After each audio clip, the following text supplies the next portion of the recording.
Everyone, आज बात करेंगे मिसकैरेजेस की। मिसकैरेज क्यों होता है और हम इससे बच कैसे सकते हैं, आज हम इस बारे में डिस्कस करेंगे। मिसकैरेज यानी कि अगर आपको प्रेगनेंसी में थोड़ी सी स्पॉटिंग दिखती है, अगर आपका फर्स्ट ट्राइमेस्टर चल रहा है, पहले के तीसरे महीने चल रहे हैं, इसमें मिसकैरेजेस के चांसेस ज़्यादा होते हैं। तो ये जो 3 महीने हैं, ये अगर आप अच्छे से खुद का ध्यान रखें, अपनी एक्टिविटीज़ का ध्यान रखें, तो मिसकैरेजेस से बच सकती हैं। अगर आपको हल्की फुल्की स्पॉटिंग, रेडनेस दिखता है, आपको वाइट डिस्चार्ज बहुत ज़्यादा हो रहा है और वाइट डिस्चार्ज के साथ आपको हल्का हल्का लालपन सा दिख रहा है, तो तुरंत अपनी गायनी से संपर्क करें। ये थ्रेटन्ड अबॉर्शन या थ्रेटन्ड मिसकैरेज हो सकता है। इसमें ये होता है कि बच्चा थोड़ा सा खिसक जाता है, थोड़ा सा यूट्रस की वॉल से सेपरेट हो जाता है, यूट्रस का मुख खुल जाता है, इसीलिए स्पॉटिंग स्टार्ट होती है। लेकिन अगर ये थोड़ी सी स्पॉटिंग देखते हुए आप अपनी गायनी के पास तुरंत जाएंगे, अपनी गायनेकोलॉजिस्ट से संपर्क करेंगे, तो वो हार्मोनल इंजेक्शंस, हार्मोनल टैबलेट्स देकर कुछ आपको खाने पीने का परहेज़ बता के आपकी इस प्रेगनेंसी को सेव कर सकती हैं। लेकिन अगर आप बहुत ज़्यादा वेट करेंगे कि हाँ अभी थोड़ा सा हुआ है, थोड़ा और देखते हैं, तो यूट्रस का मुंह पूरा खुल जाएगा, बेबी आधा आउट हो जाएगा, हैवी ब्लीडिंग होगी और आपकी प्रेगनेंसी बिल्कुल सेफ़ नहीं रहेगी। तो इस बात का ध्यान रखिए, अगर पहले 3 महीने में हल्की फुल्की स्पॉटिंग हो रही है तो तुरंत अपनी गायनी से संपर्क करें। उसके बाद एक मिसकैरेज होता है जिसमें बेबी आधा आउट हो जाता है और आधा यूट्रस में रह जाता है। कई बार ये आप लोग एम्प्टी पिल किट खाते हैं, इस वजह से भी होता है, या कई बार ऐसे ही नेचर की अपनी टेंडेंसी होती है, कुछ क्रोमोसोम्स कमी की वजह से, या आपका रूबेला पॉजिटिव है, इन सब कारणों से होता है। तो इसमें आप जब सोनोग्राफी कराते हैं तो आरपीओ से लिखा आता है या मिसकैरेज लिखा आता है, तो ऐसे में क्लीनिंग गायनेकोलॉजिस्ट के पास आप जाते हैं, गायनेकोलॉजिस्ट मेडिसिन्स देती है, क्लीनिंग करती है, डीएनसी प्रक्रिया करती है, जो भी उन्हें सुटेबल लगता है वो प्रक्रिया करती हैं और आपकी जो प्रक्रिया है उसको ठीक किया जाता है। कई बार ऐसा होता है कि ब्लाइटेंड ओवम आपने कई बार देखा होगा कि आपकी सोनोग्राफी रिपोर्ट में या आसपास के लोगों में ब्लाइटेंड ओवम आता है। ब्लाइटेंड ओवम अगर आ रहा है तो ये जो है ये फिटस आगे नहीं बढ़ सकता है, फिटस की ग्रोथ ब्लाइटेंड ओवम में नहीं होती है।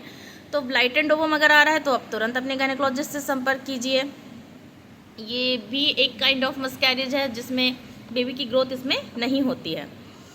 ऐसे ही कई ऐसी चीज़ें हैं जो आप अगर अपनी गायनी से संपर्क करेंगे तो वो बहुत अच्छे से आपको समझा सकती हैं, बहुत अच्छे से देखभाल कर सकती हैं।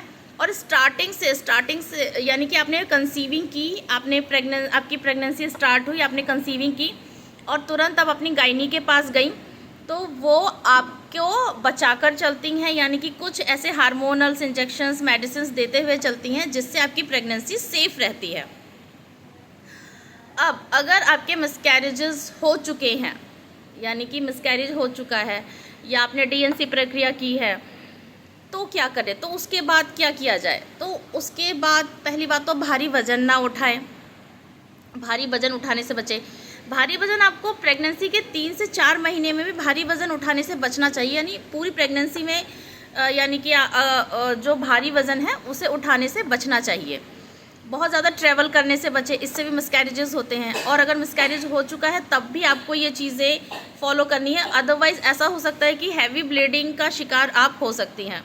21 डेज़ तक आप सेक्सुअल रिलेशनशिप में ना आएँ।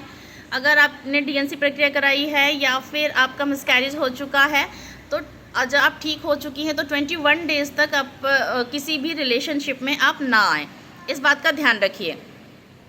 दूसरी बात, भारी वज़न ना उठाएं, बहुत ज़्यादा तला भुना ना खाएं, और जो आपने डीएनसी प्रक्रिया कराई है उसके बाद आप बहुत ज़्यादा फलाहार ना करें। फल में आप पाइनएप्पल और पपाया ले सकती हैं, ये अच्छा है। और अगर उसके बाद अगर आपको कुछ लेना है, ड्राई फ्रूट्स वगैरह लीजिए, ताकत की चीज़ें लीजिए। और फलाहार आप शाम को ना लेके दोपहर में लीजिए, ये बहुत अच्छा रहेगा। डीएनसी प्रक्रिया का उपचार है कि आपको अगर तुरंत पता चले अगर आप प्रेग्नेंट हैं, जैसे कि मैंने स्टार्टिंग में बताया, पहले भी एक वीडियो में बता चुकी हूँ कि अगर आप कंसीविंग करती हैं, कंसीविंग से पहले रुबेला की जांच कराएं, आप हेपेटाइटिस बी का टीका लगाएं, रुबेला का टीका लगाएं, जांच करा के देखें, अपनी गायनी के पास जाएं। अगर ये चीज़ें आप करके चलेंगे तो डेफिनेटली आपकी प्रेगनेंसी बहुत सेफ़ रहेगी, मिसकैरेज के चांसेस ना के बराबर होंगे। लेकिन अगर आपको रिकरेंट मिसकैरेजेस हो रहे हैं तो तुरंत अपनी गायनेकोलॉजिस्ट से संपर्क कीजिए और गायनी डॉक्टर के पास ही जाइए, वहीं आपको समझ सकती हैं। उन्हीं से आप मेडिसिन लीजिए, किसी मेडिकल से जाके कोई मेडिसिन ना लें, क्योंकि बहुत ज़्यादा हैवी ब्लीडिंग हो सकती है। तो ये छोटी छोटी चीज़ें अगर आप फॉलो अप करेंगे तो प्रेगनेंसी सेफ़ रहेगी। प्रेगनेंसी में हेल्दी खाना खाना चाहिए।